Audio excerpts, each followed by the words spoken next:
They have said, the Indian Army's Rising Star Corps has released new visuals demonstrating a multi-domain combat approach.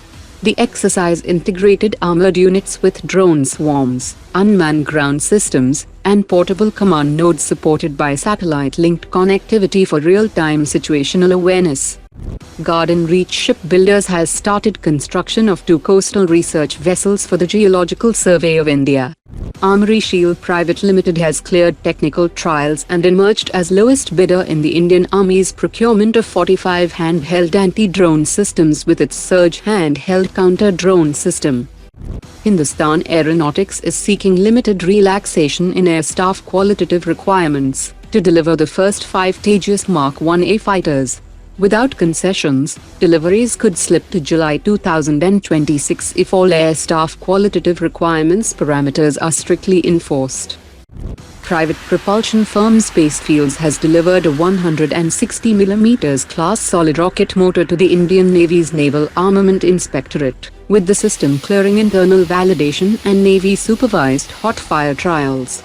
The motor is intended for naval munitions roles, such as booster stages and short-range projectiles.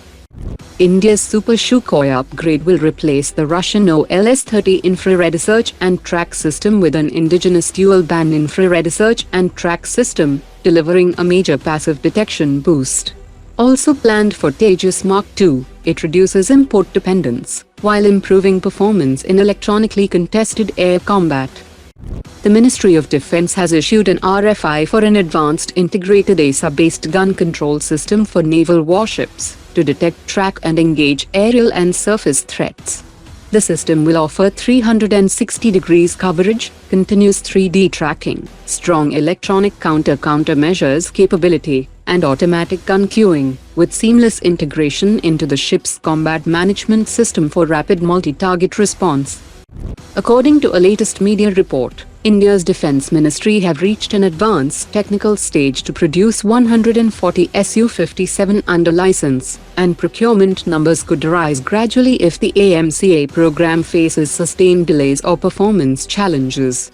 Any further slippage in the AMCA timeline is expected to enhance the appeal of fielding a larger fleet of Su-57. If the AMCA does not enter service until the 2040, India's Su-57 inventory could plausibly approach 250 aircraft over time. French media has reported that in addition to the planned order for 114 Rafale fighters for the Indian Air Force, India has also sought 31 additional Rafale marine aircraft, potentially taking the total requirement to 145 aircraft. The report notes that India has already contracted 62 Rafale fighter jets in recent years, that includes 36 for the Air Force in 2016, and 26 for the Indian Navy in April 2025. The Indian Navy has long maintained a requirement for 57 Rafale marine fighters, with plans linked to a third aircraft carrier. The Aeronautical Development Agency aims to complete the full flight test campaign of the Tejas Mk2 in under 4 years.